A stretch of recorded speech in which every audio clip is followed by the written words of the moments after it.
आधार है बोलने का। तो मैक्रो न्यूट्रिएंट वो न्यूट्रिएंट्स होते हैं जो हमें are needed in large quantities, are needed in large quantities, यानी कि हमें बहुत ज़्यादा मात्रा में चाहिए ये। आप ऐसे समझ लो ग्राम्स में चाहिए, ठीक है। और माइक्रो न्यूट्रिएंट्स जो होते हैं are needed in small quantities, लेकिन नीडेड तो हैं, are needed in small quantities, जैसे मिलीग्राम्स में चाहिए, ठीक है।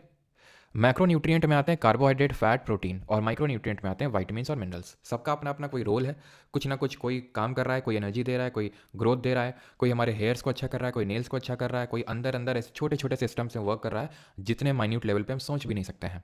जो छोटे लेवल पे जो सिस्टम पे चीज़ें काम करती हैं वो खासकर हमारे विटामिन्स और मिनरल्स करते हैं। वो भी हम देखेंगे कैसे, लेकिन एक एक करके। सबसे पहले मैक्रोन्यूट्रिएंट्स पढ़ेंगे, उसके बाद माइक्रोन्यूट्रिएंट्स पढ़ने वाले हैं, ठीक है। तो अगर मैक्रोन्यूट्रिएंट्स की बात करें, जैसे मैंने बताया, इसमें तीन चीज़ें हमें पढ़नी है, कार्बोहाइड्रेट, फैट यानी वसा, और प्रोटीन। क्लियर है। अब जो हमारे कार्बोहाइड्रेट होते हैं और फैट होते हैं, ये मिल के हमें देते हैं एनर्जी, बेसिक चीज़। कार्बोहाइड्रेट और फैट मिल के हमें देते हैं एनर्जी।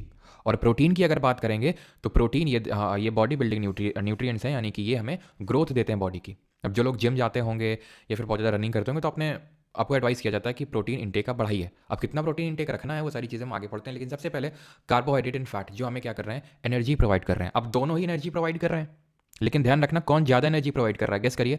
कार्बोहाइड्रेट और फैट में कौन ज़्यादा एनर्जी प्रोवाइड कर रहा होगा।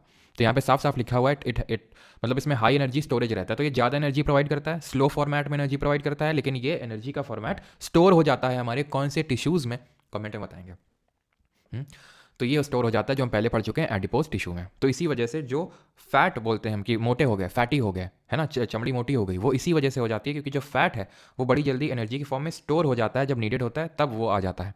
और एडिपोज टिश्यू इसीलिए क्या करते हैं, जब बहुत ज़्यादा हो जाते हैं तो हमें हमारी बॉडी को इंसुलेशन प्रोवाइड करते हैं, प्लस मैकेनिकल शॉक से बचाते हैं। ऐसे याद कर लो, मैकेनिकल शॉक मतलब कोई तुम्हें मारेगा, जैसे नहीं, जैसे जो स्टूडेंट्स मोटे होते थे आपके स्कूल में तो उनको टीचर मारता था, तो उनको कोई फ़र्क नहीं पड़ता था, तो उनको मैकेनिकल शॉक से वो बचा लेता था एडिपोज टिश्यू। और इंसुलेशन मतलब कि आपकी हीट को लॉस नहीं होने देगा बॉडी से।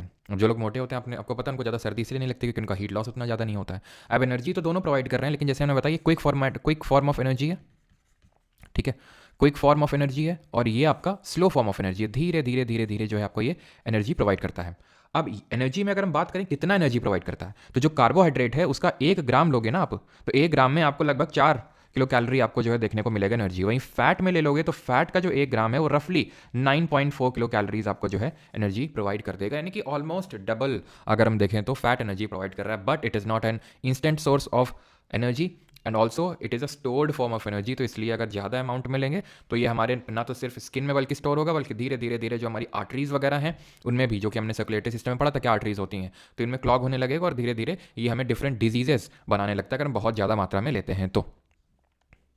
कार्बोहाइड्रेट्स को हम शुगर के नाम से भी जानते हैं, शुगर भी बोलते हैं इसको, ठीक है। ये दो फॉर्मेट का होता है, दो तरह का होता है, एक तो सिंपल और एक कॉम्प्लेक्स। सिंपल वाले को बोलते हैं मोनोसैक्राइड, जो सिर्फ एक मॉलिक्यूल ऑफ शुगर से बना हुआ है। जैसे एग्जाम्पल के तौर पे ग्लूकोज, फ्रक्टोज एंड गैलेक्टोज, ये हमारे मोनोसैक्राइड है, यानी कि सिंपल फॉर्मेट ऑफ कार्बोहाइड्रेट्स हैं। अगर इनको पानी में डिसॉल्व करेंगे तो हमें बहुत सारी ऐसी शुगर की यूनिट्स नहीं मिलेंगी क्योंकि सिर्फ एक ही यूनिट का बना हुआ होता है, इसीलिए इसको हम मोनोसैक्राइड बोलते हैं। वहीं अगर हम कॉम्प्लेक्स कार्बोहाइड्रेट की बात करेंगे तो इसके दो टाइप होते हैं, एक तो डाइसैक्राइड और एक पॉलीसैक्राइड। डाइसैक्राइड का मतलब है जो दो शुगर की यूनिट से मिलकर बना हो, दो शुगर से मिलकर बना हुआ होता है, दो शुगर के मॉलिक्यूल्स होते हैं उनसे मिलकर बना हुआ होता है, तो उसको हम डाइसैक्राइड कार्बोहाइड्रेट बोलते हैं। इसमें आते हैं सुक्रोज, माल्टोस, लैक्टोस। माल्टोस आपको ये ग्रेन शुगर है, जो आपका अनाज है।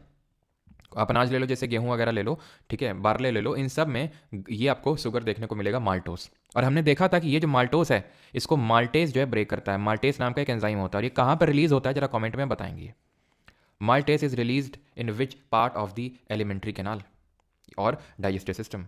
पॉलीसैकेराइड क्या है, ये एक नहीं दो नहीं बल्कि मल्टीपल, दो से भी जो ज़्यादा शुगर की यूनिट से मिलकर बना हुआ होता है उसको हम पॉलीसैकेराइड बोलते हैं। जैसे ग्लाइकोजन हमारे सेल्स में जो स्टोर होता है, जो हम खाना खाते हैं तो वो ग्लाइकोजन के रूप में स्टोर होता है, ऐसे प्लांट में वो स्टार्च के रूप में स्टोर होता है, ठीक है। एंड सेल्यूलोस आपको पता है कि जो हमारी सेल, जो प्लांट सेल की सेल वॉल होती है वो सेल्यूलोस की बनी होती है। और ये कहाँ पर रिलीज होता है, ये आपका रिलीज होता है स्मॉल इंटेस्टाइन में, जो छोटी आंत होती है वहां पे रिलीज होता है आपका ये जो माल्टेस एंजाइम है।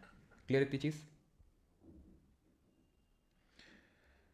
यहां तक किसी कोई डाउट तो नहीं है।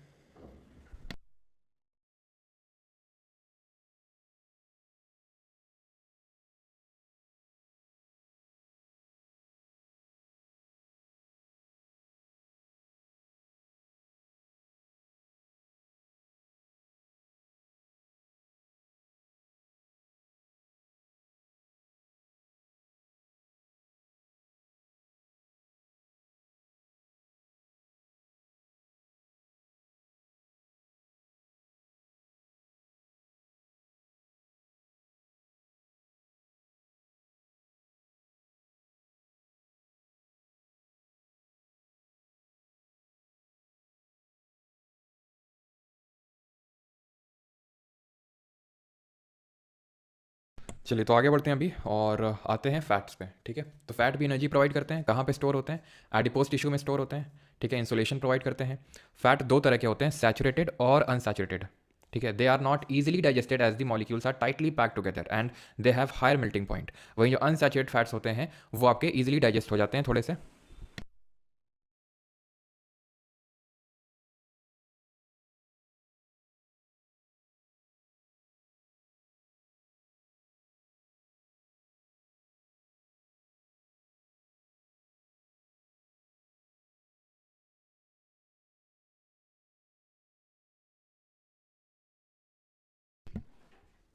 ठीक है, सॉरी फॉर द ब्रेक। तो सैचुरेटेड फैट जो होते हैं वो आपके इजीली डाइजेस्ट नहीं होते। वहीं अगर बात करें अनसैचुरेटेड तो वो आराम से आपके डाइजेस्ट हो जाते हैं, जैसे जो वेजिटेबल ऑयल, नट्स और सीड्स में देखने को मिलते हैं। सैचुरेटेड की अगर बात करेंगे तो ये आपको जैसे रेड मीट हो गया, ठीक है, या फिर अगर आप पॉर्क खाते हो, पॉर्क आप जानते हैं क्या होता है। ठीक है, तो पॉर्क होता है आपका जो पिग होता है उसके मीट को हम पॉर्क बोलते हैं। क्लियर?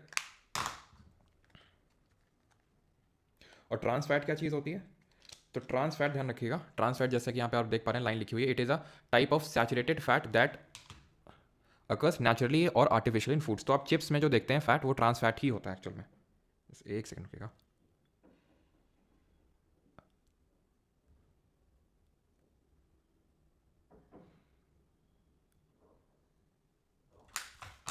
ठीक है, तो it is a type of unsaturated fat that occurs naturally और आर्टिफिशियल इन फूड्स। ठीक है, तो इसको ट्रांस फैट के नाम से जाना जाता है। जैसे कि जो आप चिप्स पैकेट वगैरह में देखते हैं चिप्स में, तो चिप्स में एक्चुअल में वो ट्रांस फैट होता है, अनसैचुरेटेड फैट होता है। ये एक्चुअल में होता तो अनसैचुरेटेड है, लेकिन वही है ना कि जैसे आपको ये एडवाइस किया जाता है कि बार बार बार बार हमें कुक करके चीज़ें नहीं खानी चाहिए। क्यों नहीं खानी चाहिए? बिकॉज उसमें धीरे धीरे धीरे धीरे ट्रांस फैट, वो जो फैट है वो ट्रांस फैट में बदल जाता है, जो कि हमारे बॉडी के लिए बहुत बेकार होता है, क्योंकि ये सैचुरेटेड फैट से भी बेकार होता है। बिकॉज आसानी से हमारी बॉडी इसको डाइजेस्ट नहीं कर पाती है, और ये खासकर जो हमारी आर्टरीज वगैरह हैं उनको जाके क्लॉग करता है, उनको धीरे धीरे वहाँ पर जमना स्टार्ट कर देता है, और उसी की वजह से जो हार्ट अटैक या कार्डियक अरेस्ट जैसी जो डिजीज़ हैं वो देखने को मिलती हैं, जहाँ पर जो हमारी कोरोनरी आर्टरी है या तो वो क्लॉग हो जाएगी या फिर जो नॉर्मल आर्टरीज हैं वो क्लॉग होने लगती हैं धीरे धीरे। ठीक है, अभी आते हैं हम प्रोटीन्स पे, which are produce by the break down of amino acids. तो एक्चुअल में जो प्रोटीन होते हैं ये क्या होते हैं? ये हमारी बॉडी को ग्रोथ प्रोवाइड करते हैं। ठीक है, खासकर जब हमारी ग्रोइंग स्टेज होती है, जब हम अपने आप ये बोल सकते हो टीनेज में होते हैं, तो प्रोटीन की रिक्वायरमेंट ज़्यादा होती है। वैसे नॉर्मल अगर मैं बात करूँ, ज़्यादा इन द सेंस क्योंकि जो हमारी इंडियन डाइट होती है वो प्रोटीन में बहुत ही डेफिशिएंट होती है। अगर मैं प्रोटीन इंटेक की बात करूँ कितना रिक्वायर्ड होता है, how much protein is required, तो रिक्वायरमेंट होती है जितना बॉडी वेट है आपका। ठीक है, यानी कि हम्म, आप ऐसे समझ लो कि अगर 60 किलो आपका वेट है, 60 kg, तो आपको जो प्रोटीन की रिक्वायरमेंट है वो होगी आपकी 60 ग्राम। यानी हर 1 kg ऑफ वेट के लिए, of your body weight, you need every gram of protein. 60 kilo है तो 60 ग्राम, 70 किलो है तो 70 ग्राम। ये नॉर्मल इनटेक में बात कर रहा हूँ। अगर आप बहुत ज़्यादा फिजिकल एक्टिविटीज़ में इन्वॉल्व हैं, जैसे जो लोग जिम वगैरह जाते हैं, तो उनके लिए ये 1.5 टू 2x तक चाहिए होता है। जैसे अगर 60 kg है तो आप ये मान के चलो कि रफली 100 ग्राम्स के अराउंड तो आपको प्रोटीन की रिक्वायरमेंट होती है, क्योंकि आपकी मसल्स भी ब्रेक हो रही हैं साथ साथ में, और हमारी इंडियन डाइट बहुत लो है प्रोटीन में। ठीक है, हम कार्बोहाइड्रेट्स वगैरह तो कंज्यूम करते हैं, लेकिन प्रोटीन उतना कंजम्पशन नहीं हो पाता है। अब होता क्या कि जो प्रोटीन है वो अमीनो एसिड से मिलके बने होते हैं। ठीक है, not produce by the break down of amino acid, sorry, मतलब protein are produce by the break down of amino acids. तो एक्चुअल में 20 तरह के हमारे अमीनो एसिड्स होते हैं, जिनको कि अभी हम डिस्कस करने वाले हैं, जो कि 2 तरह के होते हैं। लेकिन उससे पहले ये देख लेते हैं प्रोटीन पाया कहाँ जाता है। तो प्रोटीन पाया जाता है जो एग वाइट होता है। एग में 2 पार्ट होते हैं, एक तो बाहर का जो वाइटिश पार्ट होता है, और एक अंदर का यॉक होता है जो येलोइश पार्ट होता है। तो यॉक में आपका फैट, वाइटामिन वगैरह एंड कोलेस्ट्रॉल वगैरह देखने को मिलता है, गुड कोलेस्ट्रॉल। ठीक है, नॉट दी बैड वन। आप ये मत सोचिए कि जो येलो पार्ट होता है एग का वो काफ़ी बेकार होता है, बेकार नहीं होता है, उसमें गुड कोलेस्ट्रॉल होता है। और जो एग का वाइट पार्ट होता है इसमें प्रोटीन होता है मेनली। ठीक है, अभी रिसेंटली जो एमटीएस का एग्जाम हुआ था उसमें ये क्वेश्चन पूछा गया था कि जो हमारा जब हम अंडे को उबालते हैं तो जो आप देखते हैं कि जब हम कच्चा अंडा तोड़ते हैं तो वो है ना येलो, मतलब वाइट कलर का निकलता है, येलो कलर का। वही जब उबालते हैं तो वो जो ट्रांसपेरेंट टाइप होता है वाटर कलर का वो वाइट हो जाता है। तो वाइट किस प्रोसेस की वजह से हो जाता है? तो ध्यान रखना, इसको बोलते हैं डी नेचुरेशन। जिसमें प्रोटीन होता है, जो वाइटिश पार्ट होता है, वो डी नेचुरेशन की वजह से वाइट हो जाता है। ठीक है, ये चीज़ ध्यान रखिएगा। और जो सोया बीन्स होते हैं इसमें भी they are a high source of protein. जो लोग वेजिटेरियन हैं उन लोगों के लिए सोयाबीन रिकमेंड किया जाता है, टोफू रिकमेंड किया जाता है। टोफू आपका एक्चुअली पनीर की तरह होता है, जो सोया से बनता है, आपका सोया मिल्क से बनता है। जैसे नॉर्मल मिल्क से आपका बनता है क्या बोलते हैं उसको, नॉर्मल मिल्क से तो पनीर बनता है। ठीक है, लेकिन कुछ लोग होते हैं जो अल्ट्रा वेजिटेरियंस होते हैं, उनको क्या बोलते हैं?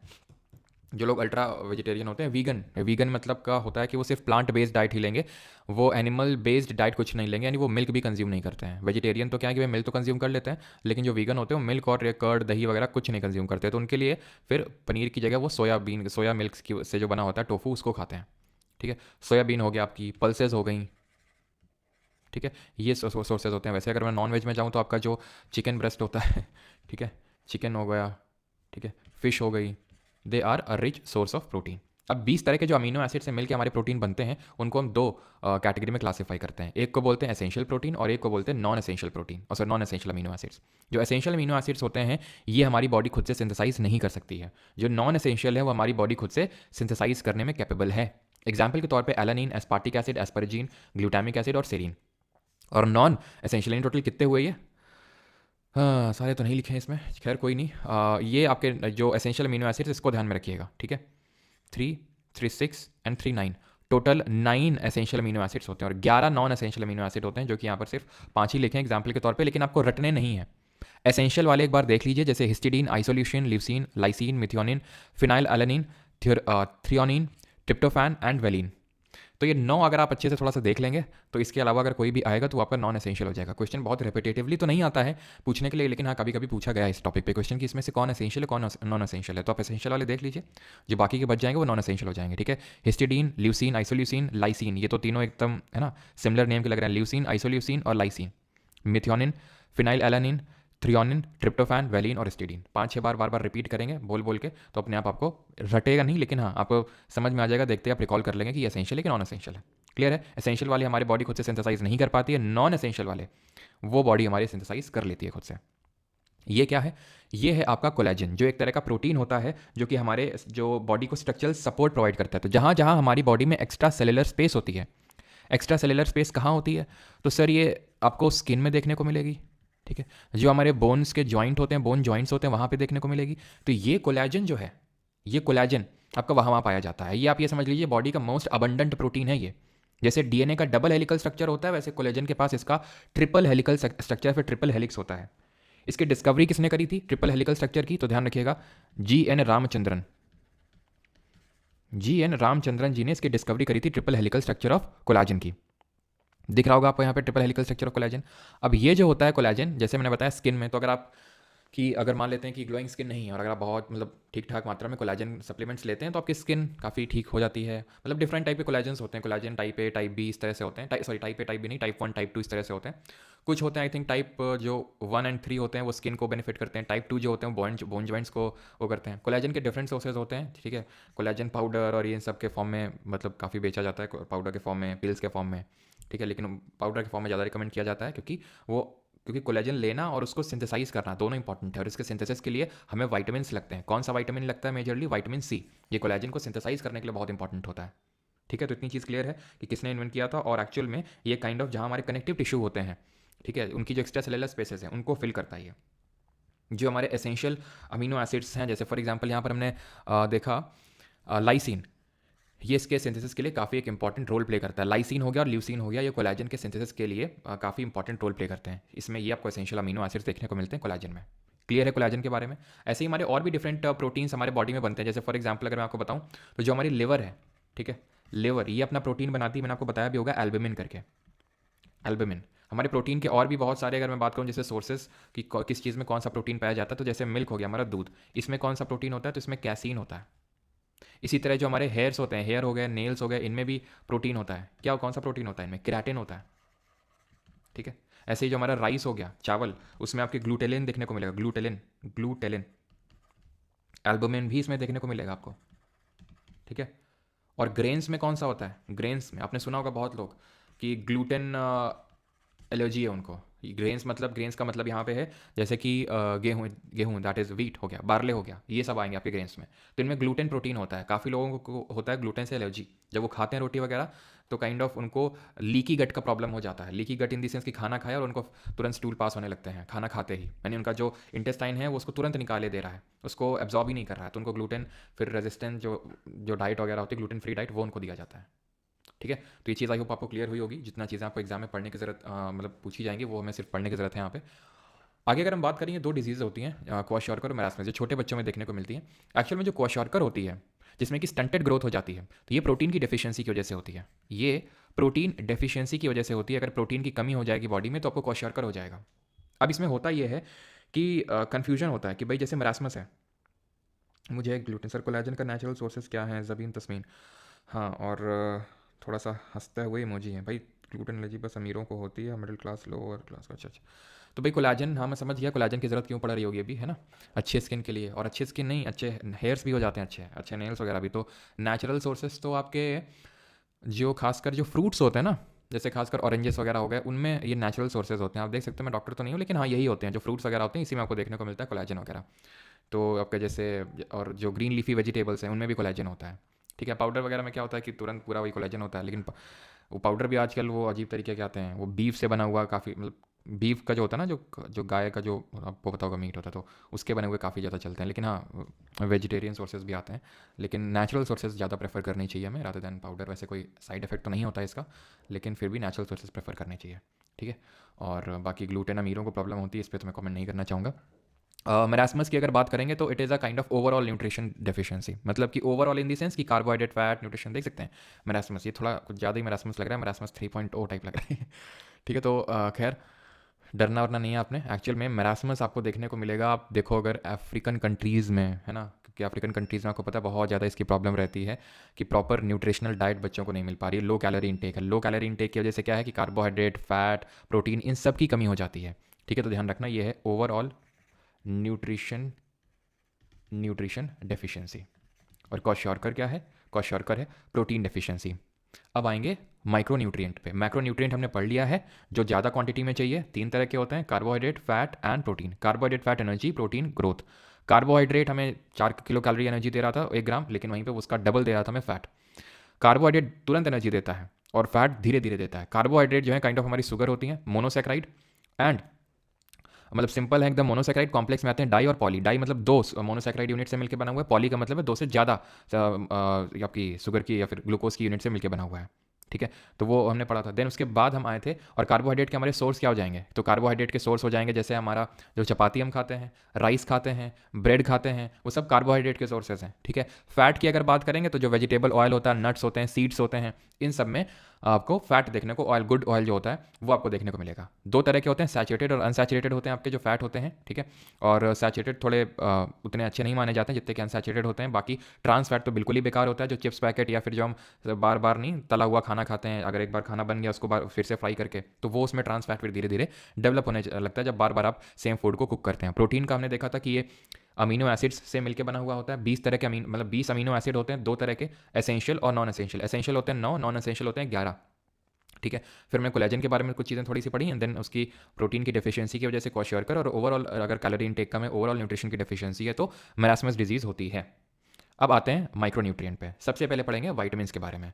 तो वाइटामिन्स में सबसे पहले आपने देखा होगा अगर ध्यान से, तो कैसमीर फंक ने ये नाम दिया था 1912 में, who coined the term vitamin. और इनको फादर ऑफ वाइटामिन के नाम से भी हम जानते हैं इसीलिए, बिकॉज इन्होंने सबसे पहले वाइटामिन्स की डिस्कवरी करना स्टार्ट किया था, और इन्होंने बताया था कि किस तरह से हम काफ़ी सारी डिजीजेस को वाइटामिन की जो डेफिशिएंसी है उसको फुलफिल करके हम उनको ठीक कर सकते हैं। तो वाइटामिन्स का नामकरण किसने किया था? It was done by Casimir Funk in the year 1912। Alright, अब वाइटामिन्स को on the basis of solubility हम दो कैटेगरी में डिवाइड करते हैं कि वो सॉल्युबल किस चीज़ में है। सर फेस रिवील क्यों नहीं करते हैं? 2012 ओके ठीक। तो 1912 में हुआ था। दो तरह के होते हैं, तो जो वो पानी में घुल जाते हैं वाटर सॉल्युबल, और दूसरे जो फैट में सॉल्युबल होते हैं, पानी में बड़ी घुलनशील होते हैं। ठीक है, तो वाटर सॉल्युबल होते हैं बी एंड सी। इनको हमारी बॉडी बड़ी आसानी से सिंथेसाइज कर लेती है, बड़ी आसानी से एब्जॉर्ब कर लेती है, और ये हमें बहुत ज़्यादा इम्यूनिटी इसीलिए प्रोवाइड करते हैं। कौन? वाटर जो सॉल्युबल वाइटामिन्स होते हैं। वहीं अगर हम बात करें फैट सॉल्युबल वाइटामिन्स की, तो इसमें आते हैं कीड़ा। कीड़ा मतलब विटामिन के, vitamin E, vitamin D and vitamin A. कीड़ा इन शॉर्ट भी इनको हम बोलते हैं। ठीक है, तो ये बीसी है ना, जो आप अपने दोस्तों के साथ ज़्यादा वर्ड यूज़ करते रहते होंगे आजकल, तो कुछ ज़्यादा ही चलता है वर्ड। तो ये आपका वाटर सॉल्युबल है बी एंड सी, और फैट में सॉल्युबल है के ई डी ए। हमें क्या पढ़ना होता है? हमें तीन चीज़ें पढ़नी होती हैं, इनका साइंटिफिक नेम, इनकी डेफिशिएंसी से होने वाली डिजीज़, और इनका प्राइमरी सोर्स। तीन चीज़ें पढ़नी होती है सिर्फ हमें, इसमें ज़्यादा कुछ नहीं। तो विटामिन कितने होते हैं? ए, ठीक है, बी, सी। ठीक है, अब अलग अलग इस तरह से लिखे हुए हैं क्योंकि ये कीड़ा है। ठीक है, फैट सॉल्युबल, और ये आपके बी सी लिखे हुए हैं। ठीक है, ए, बी, सी, डी, और उसके बाद सीधा के है। ई, एफ, जी, एच, आई, जे क्यों नहीं है? वो इसलिए नहीं है एक्चुअल में, वो देखेंगे क्यों नहीं है। बीच में एफ, जी, एच, आई के बाद सीधा के क्यों आ गया, है ना। खैर, तो विटामिन ए की अगर हम बात करें तो इसका केमिकल नेम है रेटिनॉल। ठीक है, रेटिनॉल। अभी ये चीज़ आपको रटनी पड़ेगी, लेकिन हम थोड़ा सा इसको समझ सकते हैं। जैसे अभी हम पढ़ेंगे कि विटामिन ए की डेफिशिएंसी से जो होने वाली डिजीज़ है उनमें से एक ज़ेरोप्थैल्मिया है, एक नाइट ब्लाइंडनेस भी है। ठीक है, नाइट ब्लाइंडनेस है, जब आपको रात में नहीं दिखता है तो उसको हम बोलते हैं क्या, नाइट ब्लाइंडनेस। अब इसको ऐसे रिलेट कर सकते हैं कि रात में नहीं दिखता इसलिए रेटिनॉल, रात में नहीं दिखता इसलिए रेटिनॉल। ठीक है, या फिर रात में नहीं दिखता, आपकी आंखें इंपैक्ट होती हैं। ठीक है, आपकी आंखें इंपैक्ट होती हैं तो ऐसे याद कर सकते हैं कि भाई रेटिना होता है आंखों में, रेटिना में ही इमेज बनती है, तो आपका रेटिना में इमेज बनना बंद हो जाती है, ऐसे करके इसको हम रिलेट कर सकते हैं रेटिनॉल। ठीक, देन विटामिन डी पे आते हैं तो इसका केमिकल नेम है कैल्सीफेरॉल। विटामिन डी का नाम है कैल्सीफेरॉल। अब ये भी दो तरह का होता है, जैसे vitamin D2 and vitamin D3। तो विटामिन D2 है आपको आपका एर्गो कैल्सीफेरॉल, वहीं विटामिन D3 है कोले कैल्सीफेरॉल। रिकेट इसकी कमी से डिजीज हो जाती है, और ऑस्टियोमलेशिया। विटामिन डी की कमी से क्या होगा, रिकेट होगा और ऑस्टियोमलेशिया। तो एक्चुअल में छोटे बच्चों में जब उनकी बोन्स वीक होती हैं तो थोड़ी सी ऐसी कर्व्ड हो जाती हैं, स्ट्रांग नहीं है, बोन डेंसिटी काफ़ी कम है, तो उसकी वजह से इनके जो पैर हैं वो इस तरह से हो जाते हैं। यानी बोन्स क्योंकि कर्व है, क्योंकि बोन क्या है, एक हमारे पूरे स्केलेटल सिस्टम का पार्ट है, हमारी बॉडी को स्ट्रक्चरल सपोर्ट प्रोवाइड करता है। क्योंकि इनकी वाइड मतलब वीक बोन्स हैं, इस वजह से क्या होंगी, ये सपोर्ट ढंग से प्रोवाइड नहीं कर पाएंगी। तो इस डिजीज़ को जो छोटे बच्चों में होती है उसको रिकेट्स बोला जाता है। वहीं अगर बड़े लोगों में अगर बात करें तो ऑस्टियोपोरोसिस या फिर ऑस्टियोमलेशिया हो जाता है। ऑस्टियोपोरोसिस, ऑस्टियो का मतलब ही बोन होता है। ठीक है, तो अगर बोन डेंसिटी आपकी कम हो गई, बोन डेंसिटी कम हो गई, तो उसको बोलते हैं ऑस्टियोमलेशिया, यानी कि वीक बोन्स। लेकिन अगर बोन में, ऑस्टियो में पोर्स यानी कि छिद्र डेवलप होना स्टार्ट हो गए, यानी कि आप देख सकते हैं कि छेद अगर बनना स्टार्ट हो गया, तो उसकी वजह से कैल्शियम लीक हो जाएगा और वो जो डिजीज डेवलप करेगा दैट वुड बी ऑस्टियोपोरोसिस। इसका सोर्स क्या है, तो इसका सोर्स है, आप जानते हैं इसका सोर्स अभी हम देखेंगे, एंड दैट इज सनलाइट। ठीक है, विटामिन डी के अगर हम सोर्सेज में आएंगे तो सबसे जो प्राइमरी सोर्स, ये तो है ही है, कॉड लिवर आई, क्या है कॉड लिवर, तो एक तरह की फिश है। तो उसका जो लिवर होता है, उसकी यकृत, उसका तेल, अब काहे मछली का तेल निकालोगे, काहे बेचारे इनको मारोगे, सैल्मन और इन सबको, ट्यूना फिश वगैरह को। एग यॉक में भी थोड़ा बहुत होता है, लेकिन अगर आप सनलाइट से ले सकें तो दैट वुड बी बेटर। अब ऐसा नहीं है कि सनलाइट में विटामिन डी होता है, होता यह है कि देखिए जो हमारी स्किन होती है सबसे पहले तो वो कांटेक्ट में आती है सनलाइट के। ठीक है, अब इससे होता क्या है कि ये जो आप देख पा रहे हैं कोले कैल्सीफेरॉल, ठीक है, आई होप मैं सही प्रोनाउंस कर रहा हूँ, गलत भी कर रहा हूँ तो भी कोई दिक्कत नहीं, बोलने के लिए तो आएगा नहीं वहाँ पे। तो ये जो कोले कैल्सीफेरॉल है ये सबसे पहले तो जाएगा स्किन में, ये जाएगा लिवर में, यहाँ से फर्दर एक केमिकल बनता है कुछ 25 करके, उसका कुछ नाम होता है, मुझे नाम अभी रिकॉल नहीं आ रहा, 25 करके, और वो आपको याद करने की जरूरत नहीं है, बस मैं ऐसे ही बता रहा हूँ आपको। तो लिवर देन उसको भेजेगा किडनी के पास, किडनी उसको एक हार्मोन के तौर पे प्रोड्यूस करेगी, एंड देन ये किस तरह से बोन को हमारे अच्छे कर देगा। विटामिन डी अगर हम ध्यान से देखें तो हमारी बोन्स को अच्छा कर रहा है।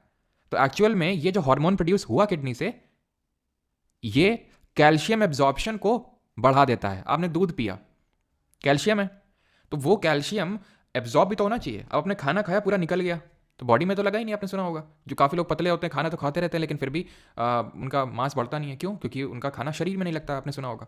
तो उसी तरह से है कि हम कोई भी चीज़ कंज्यूम करते हैं तो उसका एब्जॉर्प्शन भी उतना ही ज़रूरी है। तो एक्चुअल में विटामिन डी डायरेक्टली हमारी बोन्स को नहीं है वो करता है कि सनलाइट में आप बैठे और आपकी बोन्स अच्छी हुई हैं, एक्चुअल में वो करता है साथ में आपको कैल्शियम भी कंज्यूम करना होता है। ठीक है, अगर आप कैल्शियम कंज्यूम नहीं करेंगे तो जितनी सनलाइट ले लें, और सनलाइट अगर आप ले रहे हैं और कैल्शियम नहीं ले रहे हैं तो भी दिक्कत है, और अगर कैल्शियम ले रहे हैं सनलाइट नहीं ले रहे हैं तो भी दिक्कत है, तो दोनों दिक्कतें हैं, तो दोनों लेना है। ठीक है, अब एक्चुअल में ये जो आपका सनलाइट होता है उससे मेनली हमें विटामिन D3 मिलता है, और इसीलिए अभी जो मैंने आपको बताया कि जब ये लिवर में गया, देन किडनी में गया, और किडनी ने एक हार्मोन प्रोड्यूस किया, वो हार्मोन कैल्शियम सिंथेसिस को प्रमोट करा, इसीलिए विटामिन डी को एक हम हार्मोन विटामिन भी बोलते हैं। पूछेगा which vitamin is also known as hormone vitamin, तो विटामिन डी है। क्लियर इतनी चीज, किस तरह से स्किन के थ्रू हमारा ये पूरा लिवर एंड देन किडनी में पास ऑन हुआ, एंड क्योंकि ये सनशाइन से मिल रहा है हमें तो इसको हम सनशाइन विटामिन भी बोलते हैं। आई होप इतनी चीज क्लियर हुई होगी कि कहाँ से मिल रहा है। सनलाइट से तो मिल ही रहा है, लेकिन एक कॉड लिवर ऑयल हो गया, salmon, swordfish, tuna fish, इन सबसे भी मिल रहा है। अच्छा ये बताओ, ये फोर्टिफाइड सीरियल क्या होते हैं, कोई बताएगा ये फोर्टिफाइड का मतलब क्या होता है। सीरियल तो मतलब समझ में आता है ना, ये फोर्टिफाइड सीरियल क्या होते हैं, गूगल करके नहीं ऐसे बताना। ठीक है, अब आते हैं विटामिन डी के बाद किस में आ जाए, विटामिन ई में आ जाए, जिसको बोलते हैं टोकोफेरॉल। क्या नाम है, टोकोफेरॉल। इसको एक्चुअल में हम ब्यूटी विटामिन के नाम से भी जानते हैं, क्योंकि ये क्या करता है, जो विटामिन ई होता है ये काइंड ऑफ एंटीऑक्सीडेंट्स प्रोड्यूस करने का काम करता है। एंटीऑक्सीडेंट का मतलब ये होता है कि जो भी आप ऐसे समझ लो कि जो हमारी बॉडी में टॉक्सिन्स बन रहे हैं जिसकी वजह से आपको पिंपल्स और ये सब होते रहते हैं, तो इन सबको बाहर भगा देता है। जो भी हम एक्सक्रीटरी सिस्टम हमने पढ़ा था उसके थ्रू इनको बाहर निकाल देता है। इसलिए इसको हम ब्यूटी विटामिन बोलते हैं कि अगर आप विटामिन ई कंज्यूम करोगे, जैसे कि एवोकाडो में होता है, स्प्राउट्स में होता है जो अंकुरित अनाज होते हैं, या फिर आप ऑरेंज वगैरह ले लो, तो इन सब में क्या होता है, विटामिन ई की मात्रा आपको काफ़ी देखने को मिलती है। पालक ले लो, ठीक है, आप ग्राउंडनट ले लो, मूंगफली ले लो, उसमें विटामिन ई की मात्रा काफ़ी देखने को मिलती है। क्लियर है? वो शायद मिलेट को फोर्टिफाइड बोलते होंगे, नहीं एक्चुअल में फोर्टिफाइड का मतलब होता है कि जैसे मिलेट्स हैं तो उसमें न्यूट्रिएंट्स हैं उसमें, हम ऊपर से अगर कुछ और ऐसा कर दें कि और उसकी न्यूट्रिशनल वैल्यू बढ़ जाए। जैसे फॉर एग्जाम्पल चावल और गेहूँ, चावल दिया जा रहा है पीडीएस में, आपने देखा हो गाँव में 3 रुपये किलो में चावल मिलता है अगर आपके पास वो राशन कार्ड है, ठीक है। तो अगर सरकार कोशिश करती है, सोचती है कि भाई हम किस तरह से लोगों की क्योंकि भाई हमें पता है कि जो लोग खासकर गांव में रह रहे हैं उनकी न्यूट्रिशनल रिक्वायरमेंट पूरी नहीं हो पाती हैं, और सिर्फ गेहूं चावल से तो पूरी हो नहीं जाएंगी। तो इस तरह से कुछ उसमें और केमिकल्स अगर और कुछ इस तरह से ऐड करने की कोशिश करते हैं कि न्यूट्रिशनल रिक्वायरमेंट उसी के सहारे ही पूरी हो जाए, उसको बोलते हैं फोर्टिफाइड सीरियल्स, ठीक है।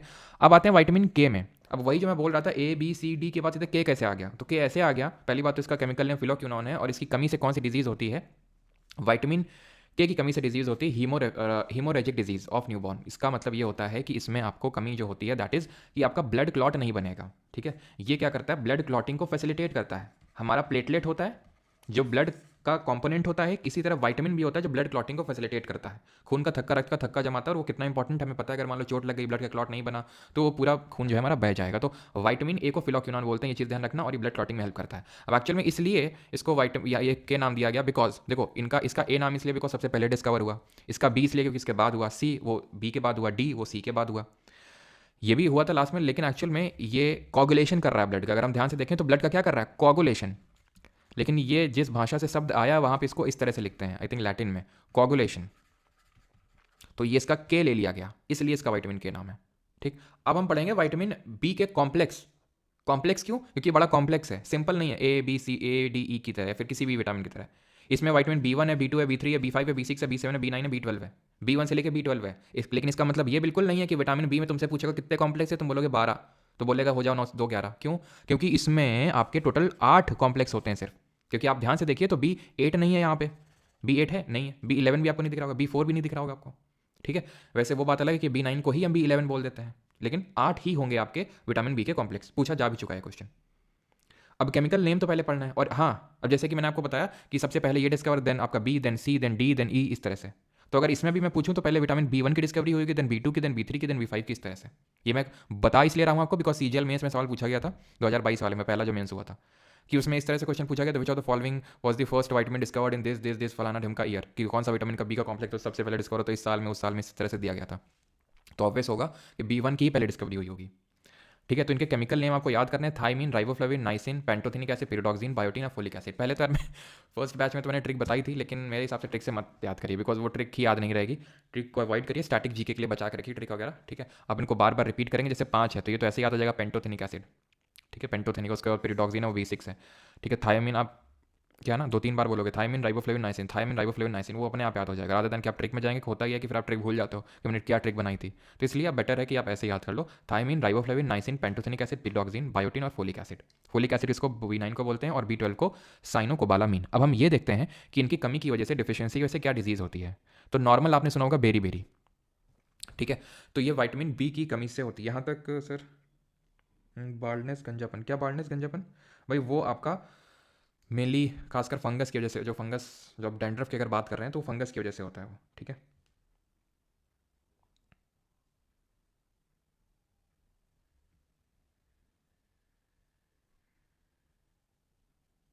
चलो, तो क्लियर है, क्लियर है।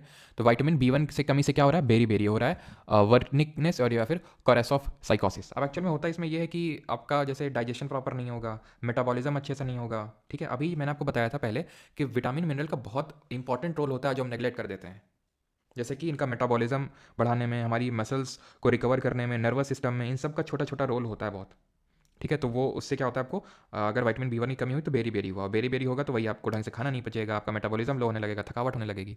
विटामिन B2 की अगर बात करें, राइबोफ्लेविन, इसमें आपको डिजीज पढ़ने की जरूरत नहीं है, बाकी ये तो केमिकल नेम है जो हमने पीछे देखे थे। विटामिन B3 ध्यान रखने, इसको पेलाग्रा बोलते हैं, इसकी डिफिशियंसी से होने वाली डिजीज को। अब ये जो पेलाग्रा है, ध्यान रखिएगा, जो विटामिन बी थ्री की कमी से हो रही है इसको 3D डिजीज़ बोलते हैं, 3 डायमेंशनल डिजीज़ नहीं। 3D का मतलब यहाँ पर है कि जब ये होता है तो हमें डिप्थीरिया हो जाता है, हमें डर्मेटिटिस हो जाता है। डर्मेटिटिस क्या होता है, आपकी जब स्किन बेकार होने लगती है तो उसको हम बोलते हैं डर्मेटिटिस, ठीक है। और इसमें हो जाता है आपको डायरिया। डायरिया तो आप जानते ही है ना, डायरिया। तो ये हो जाता है आपको इसलिए। और ये एक बैक्टीरियल इन्फेक्शन है डिप्थीरिया, जो कि हम पढ़ेंगे जहाँ पर आपकी खासकर नोज़ और जो थ्रोट है, यानी कि जो आपका रेस्पिरेटरी ट्रैक्ट है, जो हमने पढ़ा था नोज़ एंड थ्रोट, वो इन्फेक्ट हो जाते हैं इसमें, ठीक है, पेलाग्रा वाली डिजीज़ में। तो इसलिए 3D डिजीज़ भी इसको बोलते हैं। B5 नहीं याद करना है। B6 थोड़ा सा देख लीजिए, अनीमिया, नाम प्रोटॉक्सिन, केमिकल नेम सबके याद रखने, डिजीज सबके नहीं। B2 का डिफिशियंसी से डिजीज क्या होता है नहीं याद रखना। B5 से B6 भी उतना इंपॉर्टेंट नहीं, बस थोड़ा ध्यान रखना, अनीमिया, ठीक है। B7 भी उतना इंपॉर्टेंट नहीं है, बायोटिन, ठीक है। इसमें वैसे तो डर्मेटिटिस होता है जो यहाँ पर हम देख रहे थे B3 में, ठीक है, लेकिन ये भी उतना इंपॉर्टेंट नहीं है। B1 इंपॉर्टेंट है, B3 बहुत इंपॉर्टेंट है, देन B9 इंपॉर्टेंट है। B9 को जिसको फोलिक एसिड बोलते हैं, इसमें होता है न्यूरल ट्यूब डिफेक्ट। जब बच्चा अपनी माँ के गर्भ में होता है, यानी कि when child is in the womb of a mother, या फिर वूम्ब ऑफ हिज मदर, यानी कि जब वो हमारा यूट्रस में होता है, तो उस समय उसका स्पाइनल कॉर्ड ढंग से डेवलप नहीं हो पाता है, यानी नोटोकॉर्ड है ना, नोटोकॉर्ड, वही स्पाइनल कॉर्ड ढंग से डेवलप नहीं हो पाता है, तो उसी को हम बोलते हैं न्यूरल ट्यूब डिफेक्ट। क्योंकि वो ट्यूब जो होती है जिसको ढंग क्लोज होना होता है वो ढंग से क्लोज नहीं हो पाती है, अगर विटामिन B9 की ज़्यादा ही डिफिशियंसी हो गई तो ये ऊपर जो लिखा है मेगालोब्लास्टिक अनीमिया वो याद नहीं रखना है आपको, सिर्फ न्यूरल ट्यूब डिफेक्ट याद रखना है आपको, ठीक है। और B12 की कमी की वजह से मेगोब्लास्टिक अनीमिया, या फिर ध्यान रखेंगे परनीशियस अनीमिया, इसको बोलते हैं पर, एक सेकेंड स्पेलिंग आई थिंक गलत हो गई है, परनीशियस अनीमिया बोलते हैं, परनीशियस अनीमिया, ठीक है। अगर सोर्सेज की अगर बात कर लें तो सोर्सेज क्या हो जाएंगे, तो सोर्सेज हो जाएंगे आपके यहाँ पर, अगर विटामिन बी में आएंगे तो meet, sea food, poultry, eggs, पूछेगा नहीं आपसे ज़्यादा, तो विटामिन डी के बस ध्यान रखना। और विटामिन सी पे अभी हम आते हैं। विटामिन ए में क्या है, स्पिनच है, कैरेट्स हैं, है ना। कैरेट का जरा बताओ रेड कलर किस वजह से होता है। स्वीट पोटैटो हो गया, रेड पेपर्स हो गया, yellow fruits such as mango, papaya, apricot. और येलो कलर क्यों होता है फ्रूट्स का, तो वही रेड कलर क्यों होता है इसका, बीटा कैरोटीन, है ना, जो हमारा कैरोटोनाइड होता है। कैरोटोनाइड क्या होते हैं, काइंड ऑफ क्रोमोप्लास्ट होते हैं, तो बीटा कैरोटीन हो गया। येलो होता है इनका जैंथोफिल की वजह से, जैंथोफिल की वजह से। विटामिन सी पे आते हैं अभी। तो विटामिन सी का जो केमिकल नेम है इट इज़ एस्कॉर्बिक एसिड, और इसकी कमी की वजह से, इसकी डिफिशियंसी की वजह से जो डिजीज़ होती है दैट इज़ स्कर्वी। इसमें क्या होता है स्कर्वी में, तो स्कर्वी में ध्यान रखना, ये जो स्कर्वी होता है तो एक तो यहाँ पर ब्लीडिंग गम्स का प्रॉब्लम होगा हमें। ब्लीडिंग गम का मतलब मसूड़े से खून निकलना, प्लस ध्यान रखना यहाँ पे जो स्किन है उसमें रैशेस पड़ने लगते हैं। तो ये जो डिजीज़ेज होती हैं, जब हमारे बॉडी में विटामिन सी की डिफिशियंसी होगी तब हमको देखने को मिलती है। और इसके जो प्राइमरी सोर्सेज होते हैं वो हमारे सिट्रस फ्रूट होते हैं, खट्टे फल होते हैं, जैसे कि हमारा इंडियन गूसबेरी हो गया, यानी कि जो आंवला जिसको बोलते हैं, पोटैटो, स्ट्रॉबेरीज। तो ये चीज़ ध्यान रखना, इसमें मेनली आपके आते हैं आपके जो सिट्रस फ्रूट्स होते हैं ना, लेमन वगैरह, ठीक है। और विटामिन ई के तो मैंने आपको बता ही दिए थे क्या क्या है। बाकी मतलब मेन सोर्सेज से ज़्यादा इंपॉर्टेंट होता है इनका केमिकल नेम और इनकी कमी की वजह से होने वाली डिजीज़। जैसे विटामिन ई की अगर कमी होगी तो क्या होगा, इसमें आपको एंटी स्टेरिलिटी भी देखने को मिलती है। एंटी स्टेरिलिटी का जिसको बोलते हैं बांझपन बोलते हैं, ठीक है, क्योंकि ये जो हमारे रिप्रोडक्टिव ट्रैक्ट्स होते हैं, रिप्रोडक्टिव ऑर्गन्स होते हैं, उनको भी प्रॉपरली डेवलप करने में हेल्प करता है विटामिन ई। ब्यूटी विटामिन तो है ही, साथ ही साथ इसमें भी हेल्प करता है, तो ये भी इंपॉर्टेंट है। विटामिन क्लियर हुआ, जल्दी से कंफर्म करेंगे, विटामिन क्लियर हुआ। खट्टी टॉफ़ी, खट्टी टॉफ़ी है। चलो आगे बढ़ते हैं। अब प्लांट न्यूट्रिशन पे एंटर करने वाले हैं, but before entering into the plant nutrition थोड़ा सा तो यार मिनरल के बारे में भी डिस्कस करना ज़रूरी है यहाँ पर।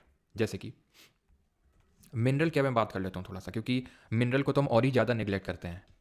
मिनरल में आपने सुना होगा बहुत आजकल मिलेट मिलेट मिलेट मिलेट चलता है, सुना है ना आपने। मिलेट्स क्या होते हैं, मिलेट्स श्री अन्न, जिनको निर्मला सीतारमन जी ने बोला था श्री अन्न। मिलेट्स में आते हैं आपके जैसे ज्वार, बाजरा, रागी, ये सब आते हैं आपके मिलेट में, जिनको मोटा अनाज बोलते हैं देसी भाषा में। कट के आ भी गया है, क्यों मुझे ऐसे पता है कि एक्चुअल में अभी मैं गांव गया था ना तो मैंने बाबा से बोला कि बाबा थोड़ा चाहिए अभी है, तो बाबा थोड़ा सा कंफ्यूज हो गया, मतलब इसको इतना क्या पड़ी भाई, ज्वार बाजरा रागी, ज्वार बाजरा रागी 2 दिन से लगा पड़ा है बाबा तो आप बोलते हैं अगली बार आना तो ले जाना, अभी नहीं है। तो अभी जाएंगे अभी कुछ दिन बाद, तो एक पूरा जो है लेके आएंगे। फिर क्या करेंगे, इसकी रोटियां बनवाएंगे, या तो आप इसकी अलग अलग रोटी भी बनाओ, है ना, बाजरा की थोड़ा वैसे टाइप बनती है, सीमेंट के टाइप लगती है, ऐसा लगता है सीमेंट की रोटी बनी हो, है ना। पापा थे तो लाते रहते थे गांव से, और अभी सर्दियों के टाइम पे जब भी आते थे पापा छुट्टी तो बना करती थी। मतलब क्या होता है ना, चूल्हा चढ़ाते हैं हम लोग छत में, चूल्हा रखा बनाए हुए हैं मम्मी, उसी में जो है फिर चूल्हे में रोटी बनती, फिर जो है गोभी और आलू टमाटर की सब्जी या फिर वो वाला साग, चने वाला साग, मज़ा आ जाती है। तो ज्वार रागी, तो होता क्या है कि इनमें जो होते हैं हमारे बहुत सारे मिनरल्स होते हैं, मिनरल्स लाइक मैग्नीशियम, जिंक, ये होते हैं हमारे मिनरल्स। आयोडीन, आयोडीन तो खैर इनमें नहीं होता, आयोडीन तो हमने पढ़ा है कि जो हमारा सॉल्ट होता है ना उसमें होता है, सॉल्ट में। लेकिन मैग्नीशियम और जिंक बहुत इंपॉर्टेंट होते हैं हमारी बॉडी को, और इनमें पाए जाते हैं मिलेट्स। या तो आप मिक्स करके भी खा सकते हैं, आटा जो होता है ना, जो आपका गेहूं वाला आटा होता है उसमें भी आप मिक्स करके खा सकते हैं। हम्म, थोड़े हमको भी भेज देना, बिल्कुल बिल्कुल, क्यों नहीं। हाँ, गर्म तासीर होती है इनकी, बिल्कुल, तभी ठंडियों में खाते हैं इनको खासकर। ठीक है, तो ज्वार बाजरा रागी। अब मैग्नीशियम जिंक का बहुत इंपॉर्टेंट रोल होता है, जैसे छोटी छोटी चीज़ों में, जैसे हमारी हेयर्स को अच्छा करने में, नेल्स को अच्छे करने में। ये तो मैं आपको समझ लो कि नॉर्मल चीज़ें बता रहा हूँ, लेकिन और भी बहुत ही डीप लेवल पे हमारी हार्ट की जो प्रॉपर, अभी हमने देखा था ना, सीनो आर्ट्रियल नोड थी राइट साइड ऑफ आर्ट्रियम में, वो क्या कर रही थी, वो काइंड ऑफ जैसे जो हमारा काम पेस मेकर करता है, जो आर्टिफिशियल काइंड ऑफ उसको हार्ट बोलते हैं, कि वो इलेक्ट्रिकल इंपल्सेस को सेंड करता है सो दैट हार्ट की प्रॉपर बीटिंग हो। इन सब में काम मतलब इनका होता है। यहाँ तक कि जो आपका मैग्नीशियम की मैं बात कर रहा हूँ, ये बहुत इंपॉर्टेंट होता है। Same goes with zinc, zinc भी हमारे मेटाबॉलिज्म को अच्छे बनाए रखने के लिए काफ़ी इंपॉर्टेंट होता है। ठीक है, हमारे न्यूरॉन्स प्रॉपर तरीके से फंक्शन करें, छोटी छोटी चीज़ के लिए जो है मैग्नीशियम जिंक ये सब रिक्वायरमेंट होती हैं। लेकिन है क्या कि ग्रीन रेवोल्यूशन की वजह से हमारे इंडिया में वीट और राइस इतने ज़्यादा हो गए, इतने ज़्यादा हो गए मतलब फेमस, कि इन सबको हमने नेग्लेक्ट कर दिया। और यहाँ तक कि इनके फ़ायदे ये भी हैं कि इनको उगाने के लिए हमें ज़्यादा पानी की रिक्वायरमेंट नहीं होती है। जो लोग अगर गांव से बिलोंग करते होंगे, थोड़ा बहुत जिन लोगों को पता होगा, तो उन्हें पता होगा कि इसमें ऐसा नहीं कि ट्यूबवेल से पानी इनको लगाना पड़ता नहीं है, अपने आप आराम से थोड़ा बहुत पानी की रिक्वायरमेंट होती है, लेकिन बहुत ज़्यादा पानी भी रिक्वायरमेंट नहीं मांगते जितना कि राइस वगैरह मांगते हैं। और राइस में तो उतना ज़्यादा ही हमें माइक्रो न्यूट्रिएंट भी नहीं देखने को मिलते, उसमें मेनली कार्बोहाइड्रेट वगैरह होते हैं, कार्ब्स होते हैं उसमें।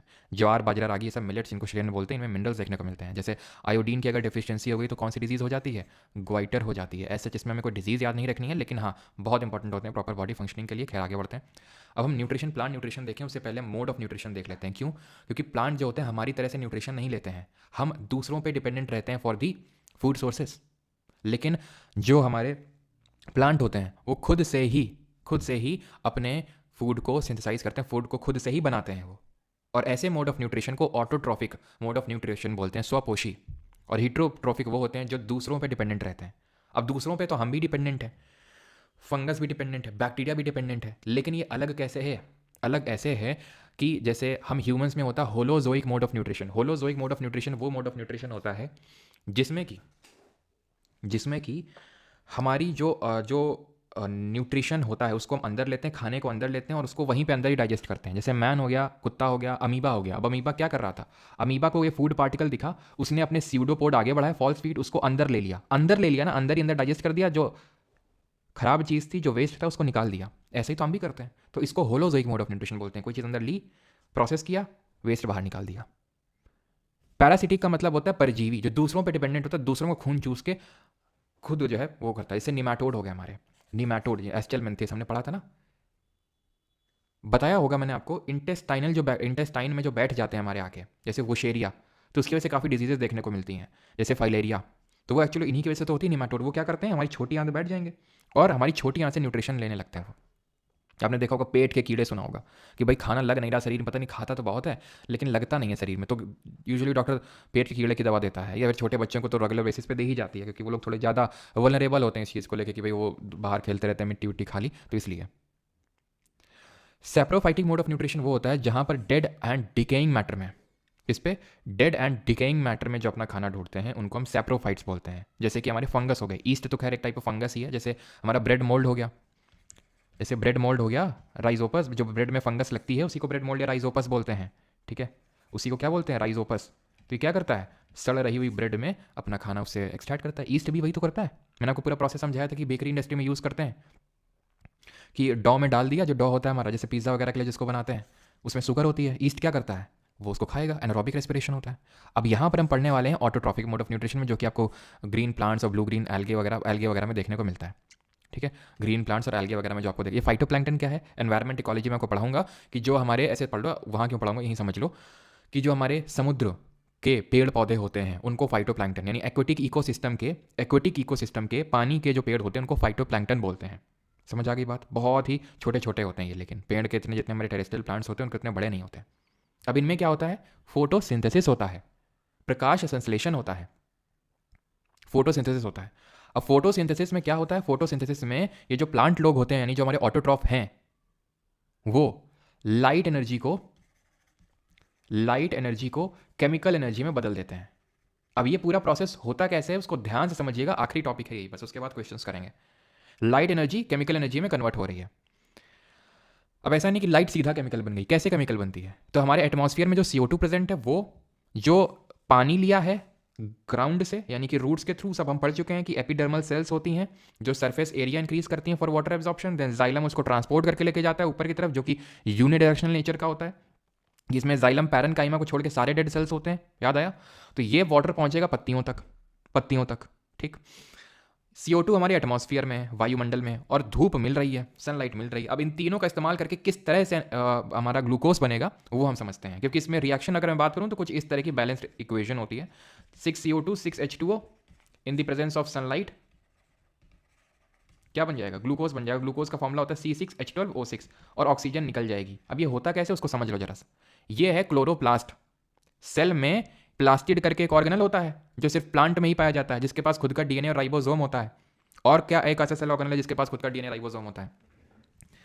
तो ये क्लोरोप्लास्ट। अभी सीजल का जो पेपर हुआ था उसमें फिगर बना के पूछ दिया था क्या इसमें से क्लोरोप्लास्ट कौन सा है, ठीक है। तो इसमें दो तरह की रिएक्शंस होती हैं, एक लाइट डिपेंडेंट रिएक्शन और एक लाइट इंडिपेंडेंट रिएक्शन, ठीक है। एक होती है लाइट डिपेंडेंट रिएक्शन, ठीक, और एक होती है लाइट इंडिपेंडेंट रिएक्शन, ठीक है, लाइट इंडिपेंडेंट रिएक्शन। अब ये किस तरह से होती समझो। सबसे पहले तो लाइट डिपेंडेंट रिएक्शन होगी, कहां पे? क्लोरोप्लास्ट में। क्लोरोप्लास्ट में कहां पे? थाइलाकॉइड में। थाइलाकॉइड क्या होता है? इसी के अंदर भरा है क्लोरोफिल। क्या भरा है? क्लोरोफिल। और क्लोरोफिल की वजह से क्या होता है? हमारा जो ग्रीन कलर मिलता है प्लांट को वो क्लोरोफिल की वजह से मिलता है।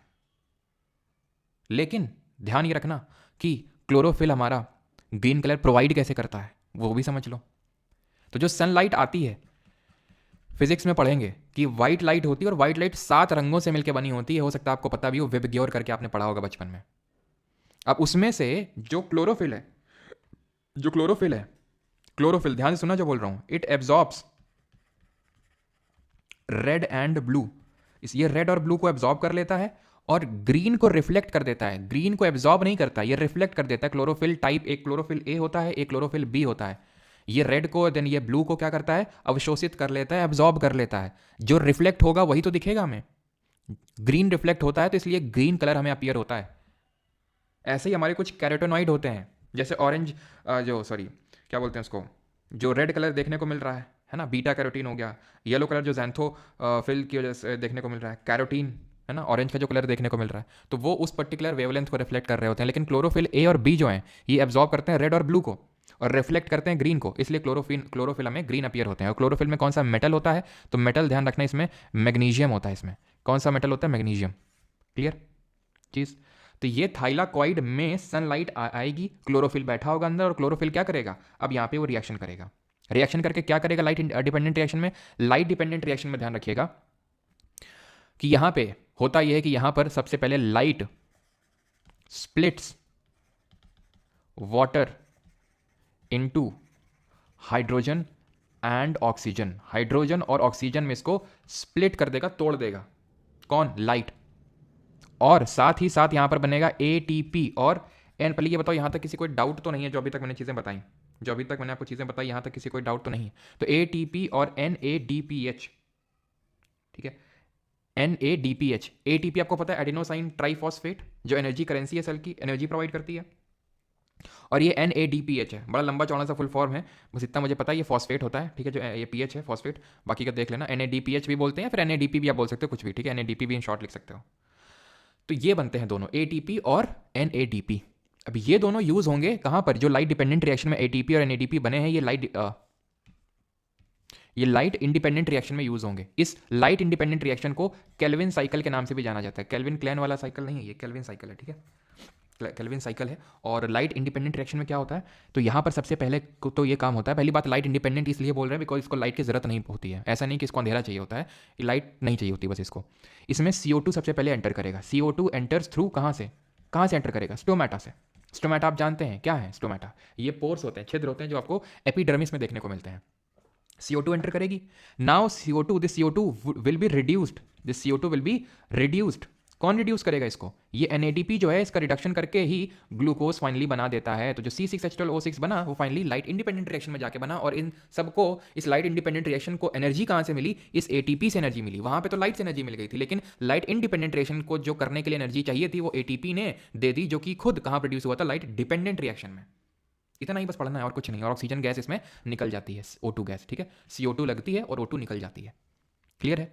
अब ये जो थाइलाकॉइड का जो स्टैक है, गट्ठर है, इसको ग्रेनम बोलते हैं, और इसीलिए इसको ग्रेनम को बोल देते हैं, या फिर ग्रेना, प्लूरल ग्रेना हो जाता है आपका, साइट ऑफ लाइट रिएक्शन, जहां पर लाइट रिएक्शन हो रही है। स्ट्रोमा क्या है? ये एक लिक्विड टाइप है, फ्लूइड है ये, और ये साइट ऑफ डार्क रिएक्शन है ये, जहां पर वो केल्विन साइकिल चल रही है, डार्क रिएक्शन।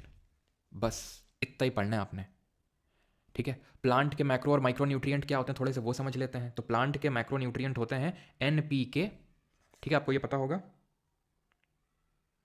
केल्विन क्लेन दिशा पाटनी ना सर? दिशा पाटनी पहनती है केल्विन क्लेन। अच्छा, दिशा पाटनी को काफ़ी देख रहे हो आजकल है, अपना करियर उतना देख लो। दिशा पाटनी ये पहनती हैं, वो पहनती हैं। खैर, NPK नाइट्रोजन, फॉस्फोरस और पोटेशियम। अच्छा, पोटेशियम क्या आपको पता है पोटेशियम किस में होता है? जो आपका एप्पल होता है ना, उसमें पोटेशियम की मात्रा काफ़ी होती है और काफ़ी इंपॉर्टेंट होता है, वो भी हार्ट की प्रॉपर ब्रीदिंग के लिए, सॉरी प्रॉपर फंक्शनिंग के लिए। हार्ट अगर प्रॉपर जिन लोगों का फंक्शन नहीं करता एकदम से, अगर मान लेते हैं कि बहुत ज़्यादा हाई BP, मतलब आई थिंक जब बहुत ज़्यादा लो BP हो जाता है तब पोटेशियम चढ़ाया जाता है, अगर बहुत ज़्यादा किसी का ब्लड प्रेशर एकदम से गिर जाता है तो, ठीक है। तो NPK, ठीक है, NPK ध्यान रखना, ये होते हैं हमारे मैक्रोन्यूट्रिएंट। सल्फर, कैल्शियम, मैग्नीशियम और कार्बन, हाइड्रोजन और ऑक्सीजन, ध्यान रखना ऑक्सीजन, यानी CHO इन्हीं से मिलकर ही हमारा कार्बोहाइड्रेट बनता है। कार्बोहाइड्रेट हमारा CHO से मिलकर बनता है। जैसे प्रोटीन में अगर जब हम बात करते हैं ना, तो प्रोटीन में नाइट्रोजन की बहुत रिक्वायरमेंट होती है। प्रोटीन मेकिंग में जो अमीनो एसिड्स होते हैं वो हमारे नाइट्रोजन से मिल के बनते हैं, और यहाँ वहीं अगर हम कार्बोहाइड्रेट की बात करें तो कार्बन, हाइड्रोजन और ऑक्सीजन से मिलकर बनते हैं। तो मैक्रो में CHO, NPK और सल्फर, कैल्शियम और मैग्नीशियम। बस आपको मैक्रो ध्यान रखना है, माइक्रो नहीं पढ़ने आपको, क्योंकि मैक्रो आप याद कर लो, उसके अलावा जो भी आएगा आपके सामने वो माइक्रो हो जाएगा। मैग्नीशियम माइक्रो है, लेकिन मैंगनीज माइक्रो है। यूरिया की बात करेंगे तो यूरिया जो होता है, मैं आपको आई थिंक मैंने पहले ही बताया होगा, वैसे केमिस्ट्री में इस चीज़ को हम पढ़ेंगे। किसको बनाने के मल्टीपल तरीके होते हैं, या तो हम अमोनिया, ठीक है, और कार्बन डाइऑक्साइड लेके बना देते हैं under high atmospheric pressure ammonia, जिसका फॉर्मूला होता है NH2CO NH2। कोई इस रिएक्शन का नाम बताएगा क्या बोलते हैं इसको? और या फिर हम अमोनियम साइनेट से भी इसको बना देते हैं, NH4CNO से भी NH2CO NH2 को बना देते हैं। तो ये कैसा है हमारा यूरिया जो है, ये एक नाइट्रोजन बेस्ड फर्टिलाइजर है, क्योंकि यहाँ पर आपको देख सकते हैं नाइट्रोजन है, तो urea is a nitrogen based fertiliser. और बताते हैं कि इसमें जितना नाइट्रोजन होता है वो किसी फर्टिलाइजर में आपको देखने को नहीं मिलेगा जितना इसमें होता है नाइट्रोजन कंटेनिंग, ठीक है, फर्टिलाइजर। जो हमारी लेग्यूम्स होती हैं, लेग्यूम्स आप समझते हैं क्या होती हैं?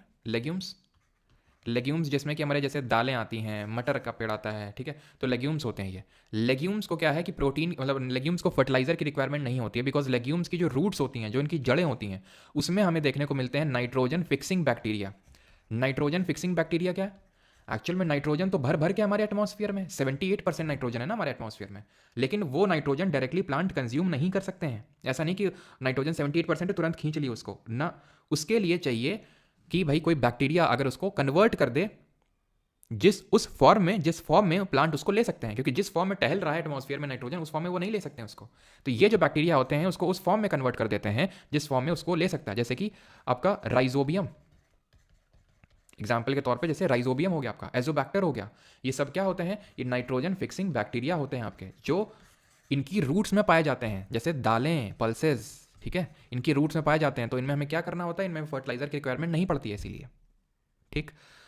बाकी ये चीज़ तो आपको पता है, टमाटर का लाइकोपीन कैसे कलर होता है, कैरेट का बीटा कैरोटीन की वजह से, अगर वो येलोइश कलर की है तो वो ज़ैंथोफिल की वजह से। रेड जो कैप्सिकम होती है बीटा कैरोटीन की वजह से। चेरीज जो होती हैं, एप्पल, ब्लूबेरी, ग्रेप्स, पॉमग्रेनेट, ये एंथोसाइनिन की वजह से। कैरोटेनॉइड क्या होते हैं? कैरोटेनॉइड जैसे कि हमने पढ़ा था, प्लास्टिड के 3 प्रकार होते हैं। क्लोरोप्लास्ट जो अभी हम पढ़े, क्रोमोप्लास्ट जो कलर प्रोवाइड करता है, तो क्रोमोप्लास्ट एक तरह का ही है, और ल्यूकोप्लास्ट का फंक्शन बताइए जल्दी से। In brown algae food is stored in the form of complex carbohydrate that may be in the form of laminarin and mannitol. ये 2 फॉर्म्स होते हैं, मैंने आपको पढ़ाया था जब ब्राउन एल्गे पढ़ाया था भूरा शैवाल, तो ये मैंने आपको बताया था लैमिनारिन और मैनिटोल के बारे में। तो इसकी एक फॉर्म ऑफ कार्बोहाइड्रेट है जिसके फॉर्म में इसको लेते हैं। मैंने आपको बताया था कि ब्राउन एल्गे को हम खा भी सकते हैं, जैसे कि हमारा क्या होते हैं, लैमिनेरिया होता है, केल्प होता है, और क्या होता है, और आपका सरगैसम होता है। इसी तरह अगर हम देखें तो मैंने आपको क्लोरेला भी पढ़ाया था, ये ग्रीन एल्गे होता है, पढ़ाया था ना। ग्रीन एल्गे में क्लैमिडोमोनास था, क्लैडोफोरा था, ठीक है, तो ये सब क्या थे, स्पाइरोगैरा था, ग्रीन एल्गे थे।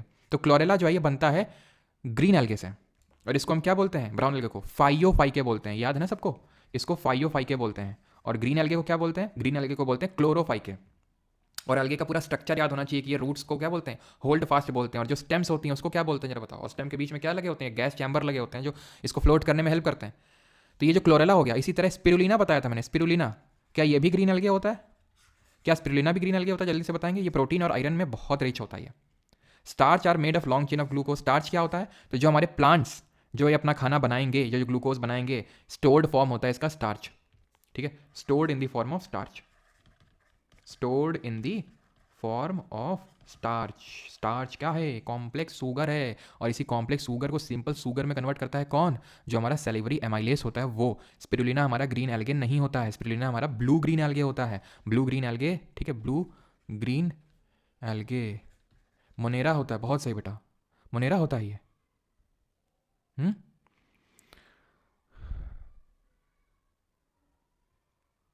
ठीक है, तो ध्यान रखना ये होल्ड फास्ट होता है। यहाँ पर होता है जो स्टेम टाइप होता है उसको हम बोलते हैं स्ट्राइप, और जो पत्ती लाइक होता है, पत्ती लाइक जो इस तरह से देखने को मिलता है, पत्ती टाइप को बोलते हैं फ्रॉन्ड। ठीक है, at least half of the carbon dioxide का जो फिक्सेशन है वो हमारे एल्गे करते हैं। ठीक है, एल्गे खुद का फोटोसिंथेसिस परफॉर्म करेंगे। फिक्सेशन ऑफ कार्बन डाइऑक्साइड का मतलब होता है कि वो एब्जॉर्ब करते हैं, खाना बनाते हैं, CO2 रिलीज करते हैं। तो at least half of the carbon dioxide को एल्गे फिक्स करते हैं। और ये हम एनवायरमेंट इकोलॉजी में पढ़ेंगे, जो मैं इस बार करवाने वाला हूँ, पिछले 2 बैचेस मैंने नहीं करवाया था, इस बार मैं करवाने वाला हूँ। तो वो ये है कि 1%, 1% मात्र सनलाइट को ही कैप्चर कर पाते हैं हमारे कौन, जो टेरेस्ट्रियल प्लांट्स हैं। 1% sunlight only is captured by terrestrial plant. ये फैक्ट मैं वहाँ पर भी आपको बताऊंगा। कैप्चर्ड बाई टेरेस्ट्रियल यानी कि जो हमारे स्थलीय पेड़ पौधे हैं, एल्गे वेल्गे की बात नहीं कर रहे हैं, सिर्फ टेरेस्ट्रियल जो जमीन में है। Protein synthesis in plant by using nitrogen, वो मैं आपको बता चुका हूँ, नाइट्रोजन फिक्सिंग बैक्टीरिया होते हैं। ठीक है, चलिए अभी यहाँ पर लेक्चर हो गया खत्म। अब हम करेंगे सवाल, और सवाल करेंगे दे दना दन टाइप। ठीक है, जल्दी जल्दी। पहला सवाल, depending on the requirement plant nutrients are classified as micro and macro nutrient. और भाई क्वेश्चन अटेम्प्ट किया करो, मुझे ये लॉजिक पता नहीं अभी तक समझ नहीं आया, डाइजेस्ट नहीं होता है कि आप लोग कोई मतलब टॉपिक पढ़ चुके हैं, उसके बाद मैं देखता हूँ कि एकदम काफ़ी कम स्टूडेंट हो जाते हैं। मुझे ये समझ ये नहीं आती कि भाई आप लोगों को क्यूरोसिटी नहीं होती क्या कि क्वेश्चन लगाएं कि जो भी पढ़े थे देखें मास्टर ने ऐसा पढ़ाया कि नहीं, कि भाई क्वेश्चन बन रहे कि नहीं ना। चलो भाई जल्दी चलते हैं इंस्टाग्राम, वहाँ पर उनको भी देखना है कौन वो दिशा पाटनी की क्या पहने है वो, क्यों। Sir how to start, it is my first day. तो अभी स्टार्ट मत करिए यहाँ से, बिकॉज हम लोग खत्म की ओर हैं, ये जो हमारा बायोलॉजी है। या तो अगर आपको स्टार्ट ही करना है, साथ साथ चलना है लाइव क्लास, क्योंकि लाइव क्लास में डिसिप्लिन बिल्ड हो जाता है, नहीं तो फिर क्लासें एकदम बंच में इकट्ठा होती चली जाती हैं। तो लाइव में ये होता है कि डिसिप्लिन बना रहता है। तो आप केमिस्ट्री जो स्टार्ट होगी 2 दिन बाद वहाँ से कर सकते हैं। ठीक है, हाँ सर लैक्टोस इंटॉलरेंट का क्या, मतलब लैक्टोस इंटॉलरेंट में होता है कि जो लैक्टोस यानी कि शुगर में जो हमें मिल्क में जो शुगर मिलती है, तो वो शुगर जो मिल्क में मिलती है लैक्टोस, उसको हम डाइजेस्ट नहीं कर पाते हैं, उसका हमारा डाइजेस्टिव सिस्टम डाइजेस्ट नहीं कर पाता, तो हमें डायरिया की प्रॉब्लम होने लगती है। तो वही इसमें क्या पूछा है, following is example of macronutrient. Plant के मैक्रोन्यूट्रिएंट की बात हो रही है, NPK, CHO है, मैग्नीशियम, सल्फर और कैल्शियम, ये था। तो इसमें कौन सा एग्जाम्पल मैक्रोन्यूट्रिएंट का पूछा है, तो क्या हो जाएगा, मैग्नीशियम। खत्म, हमें सिर्फ मैक्रो याद करना है, माइक्रो तो अपने आप छट जाएंगे। In what form excess of glucose stored in human body, किस फॉर्म में स्टोर होता है, फ्रक्टोस। ये तो फ्रूट शुगर होती है, क्या होती है फ्रूट में जो मिलती है, ग्लाइकोजन के फॉर्म में ह्यूमन बॉडी में स्टोर होती है। आज के लेक्चर में नहीं, डाइजेस्टिव सिस्टम वाले चैप्टर में बताया था जिस तरह से स्टार्च के फॉर्म में स्टोर होती है प्लांट्स में। ठीक है, अगला देखिए, विच of the following limits the number of trophic level in food chain. आपको क्वेश्चन नहीं करना है, बिकॉज ये ट्रॉफिक चेन वाले उसमें उस लेक्चर में करेंगे जिस एनवायरमेंट इकोलॉजी जब पढ़ेंगे। Fertilisers are used to obtain higher yields of crops, however all the nutrients are usually not available in fertilisers. Which of the following nutrient is not available in fertiliser, क्या fertiliser में available नहीं होता है, तो fertiliser में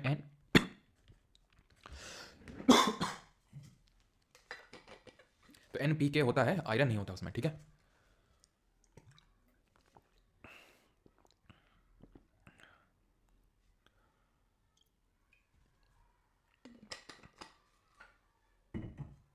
ठीक है, the disease of rickets develops in children due to the deficiency of C, D, A या फिर B।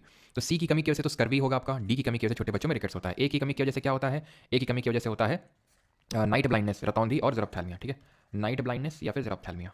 एंड बी की कमी की वजह से बेरी बेरी पेलाग्रास है ना, आपका पर्निशियस एनीमिया, ये सब होता है। 6th number, kwashiorkor is a form of mall nutrition is caused by the deficiency of. तो क्वाशियोरकर किसकी कमी से होता है, मिनरल, विटामिन, फैट या प्रोटीन। तो हमने पढ़ा था कि जो प्रोटीन होती है उसकी डिफिशिएंसी से होती है, और ओवरऑल न्यूट्रिशन की डिफिशिएंसी से कौन सी डिजीज होती है, अगर ओवरऑल न्यूट्रिशन डिफिशिएंसी हो जाती है तो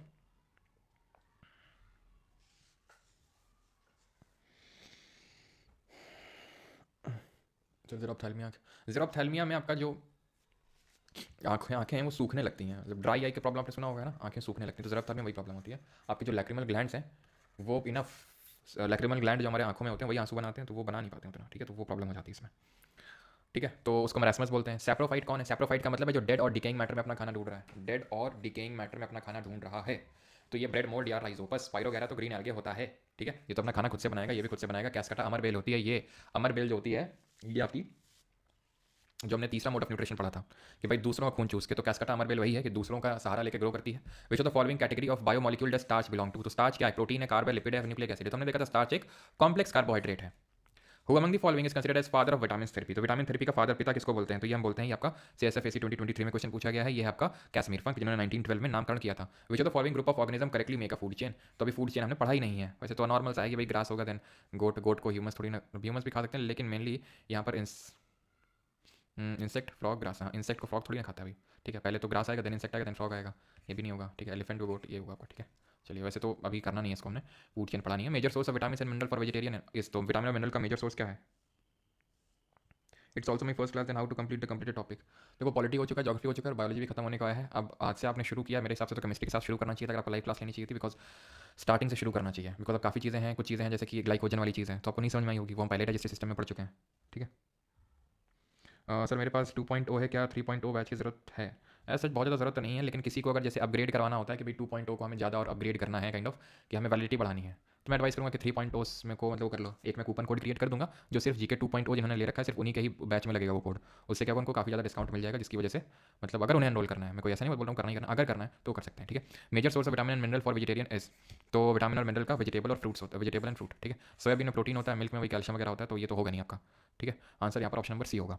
intestinal bacteria are main source of which of the following vitamin? तो इंटेस्टाइन में जो बैक्टीरिया बैठा होता है, समझ रहे हैं आप, इंटेस्टाइन में जो बैक्टीरिया बैठे होते हैं वो भी काफ़ी अच्छे होते हैं। तो इंटेस्टाइन में जो बैक्टीरिया बैठे होते हैं, खासकर जो हमारा कोलॉन होता है, कोलॉन वही पार्ट होता है लार्ज इंटेस्टाइन का जो वाटर एब्जॉर्प्शन को फैसिलिटेट करता है, लास्ट पार्ट होता है एकदम लार्ज इंटेस्टाइन का। पहला पार्ट क्या होता है लार्ज इंटेस्टाइन का जरा बताएंगे, तो ये विटामिन B12 का जो है मेन सोर्स होता है। Which of the following statement about process of photosynthesis correct? तो प्रकाश संश्लेषण के बारे में कौन सा यहाँ पर कथन सही है? Chemical energy is converted into light energy, light energy directly, अच्छा ठीक है मल्टीपल है। तो carbon dioxide is oxidise to form carbohydrate, तो कार्बन डाइऑक्साइड का ऑक्सीडेशन होता है, मैंने आपको बताया था रिडक्शन होता है, कहाँ पर होता है? लाइट इंडिपेंडेंट रिएक्शन यानी कि केल्विन साइकिल में होता है। Water molecule splits into hydrogen and oxygen, light energy directly use to split water, light energy directly use नहीं होती है, इनडायरेक्ट यूज होता है, यानी कि पहले वो क्लोरोफिल में स्ट्राइक करेगी देन वो तोड़ेगी उसको, तो option number C will be the correct answer. Correct पूछा तो water molecule splits into hydrogen and oxygen. Which of the following statement about fertiliser is not correct?